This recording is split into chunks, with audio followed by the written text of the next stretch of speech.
Polisi meringkus pengendara sepeda motor di Kota Makassar yang memotong rombongan Presiden RI Joko Widodo, Jokowi, Kamis 30 Maret. Pelaku menerobos rombongan Presiden dengan sepeda motor Yamaha Mio. Peristiwa itu terjadi di Jalan Gunung Bawakaraeng, Rabu 29 Maret. Pemotor itu bernama Junawanisu Darul Aswar alias Darul, 18 tahun.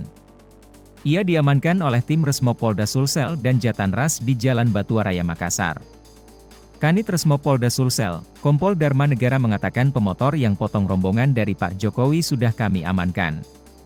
Pelaku meminjam motor temannya untuk balapan liar, tetapi di tengah jalan ketemu rombongan Presiden. Polisi juga mengamankan dua teman dari pelaku, yakni Haikal, 25, dan Boho, 23. Keduanya diduga membantu Darul bersembunyi dan menghilangkan barang bukti.